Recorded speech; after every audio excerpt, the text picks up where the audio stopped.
আসসালামু আলাইকুম বন্ধুরা, কেমন আছেন সবাই? এই সুন্দর দৃশ্যটা কিভাবে আঁকবেন আমি আজকে আপনাদেরকে দেখাবো একদম সহজ উপায়ে।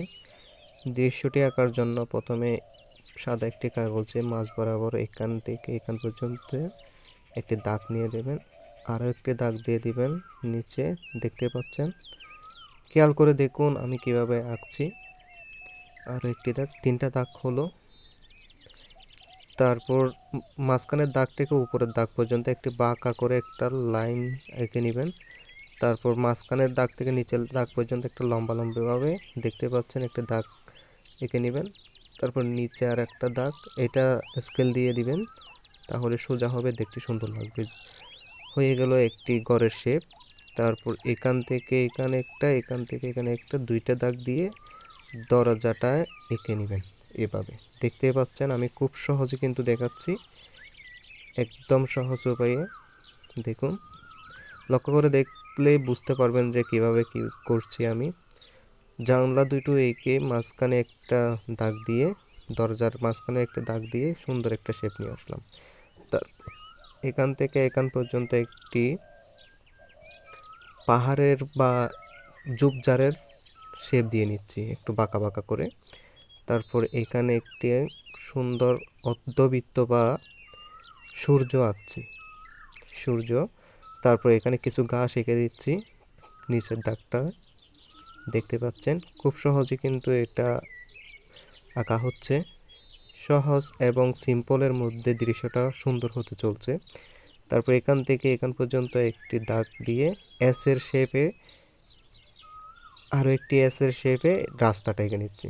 তারপর উপরে একটা বি আঁকলাম, আরও একটা বি। তারপর এখান থেকে এখানে, এখান থেকে এখানে লাগিয়ে দিয়ে সুন্দর একটি গাছের গোড়ার বা গাছের শেপ দিয়ে নিচ্ছি সুন্দর করে। দেখুন হয়ে গেল একটি গাছ। তারপরে উপরের এই যে দাগটা আছে, এই দাগটা রাবার দিয়ে মুছে দিচ্ছি। রাবারটা কিন্তু আমি ইলেকট্রিক রাবার ব্যবহার করছি এখানে, আপনারা যে কোনো রাবার ব্যবহার করতে পারেন। তারপর হালকা সবুজ রং দিয়ে আমি এখানে রং করে নিচ্ছি। লক্ষ্য করে দেখুন আমি কোথায় কোথায় রংটা করে দিচ্ছি।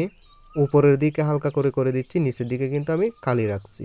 এখানে অন্য রং করব।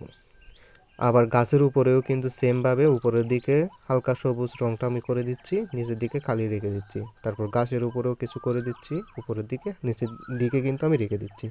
তারপর যে ঘরের সামনে বা পাশে যে যে কালি জায়গাটা আছে সেইখানেও আমি রং করে দিচ্ছি কিছুটা। দেখতে পাচ্ছেন? তারপর আমি উপরে গাছেরও যে নিচে খালি জায়গা ছিল সেই জায়গাটা আমি একটু গাঢ় রং করে দিচ্ছি, সবুজ রং। দেখতে পাচ্ছেন আমি একটু তাড়াতাড়ি করে দিয়েছি, মানে স্পিড করে দিয়েছি, তার জন্য একটু তাড়াতাড়ি শেষ হয়ে যাচ্ছে। লক্ষ্য করে দেখুন আমি যে রঙগুলো করছি রঙগুলো কিন্তু বাইরে যাচ্ছে না, দাগের বাইরে যাচ্ছে না, বা দাগের বাইরে গেলে কিন্তু দৃশ্যটা দেখতে সুন্দর হবে না। আপনারা চেষ্টা করবেন দাগের ভিতরে রাখার জন্য রঙগুলো। ঘরের ছালার উপর আমি প্রথমে হলুদ রং করে দিচ্ছি, এটা হালকা হলুদ রং। হলুদের পর আমি একটু হালকা করে একটু কমলা রং করে দিচ্ছি। কমলা রং করে দেওয়ার পরে নিচে কিন্তু গাঢ় কমলা রংটা আমি করে দিচ্ছি। এখানে কিন্তু দুইটা কমলা রং ব্যবহার করা হচ্ছে, একটা হলুদ রং আর দুইটা কমলা রং, একটা গাঢ় কমলা আর একটু হালকা কমলা।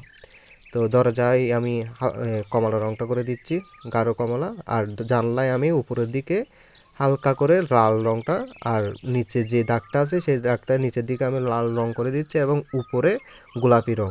জানলায়ও সেমভাবে নিচের দিকে আমি গোলাপি রং করে দিচ্ছি। দেখতে পাচ্ছেন সুন্দর করে আমি সূর্যটাও একটু কমলার কালার করে নিয়েছি। তারপর কমলা কালার দিয়ে দাগ করে নিচ্ছি, যে রশ্মিগুলো আছে সেই রশ্মিগুলো আমি এঁকে নিচ্ছি। তারপর আমি গাছের খয়েরি কালার করে দিয়েছি। তারপর পানির যে রংটা আছে হালকা আমি আকাশি কালার করে নিচ্ছি প্রথমে হালকা করে। আকাশি কালার করার পরে আমি নীল কালারটা, যে গাঢ় নীল কালারটা আছে সেটা করে দিচ্ছি। তারপর দেখতে পানিটা অনেকটা সুন্দর লাগবে, দেখতে পাচ্ছেন ভিডিওতে। তারপর উপরে আকাশে আমি আকাশি রংটা হালকাভাবে করে দিচ্ছি, বেশি গাঢ় করে দিচ্ছি না, আমি হালকাভাবে হাত দিয়ে আমি হালকা হালকা করে আমি দিয়ে দিচ্ছি এখানে। দেখতে পাচ্ছেন অনেক সুন্দর লাগছে কিন্তু।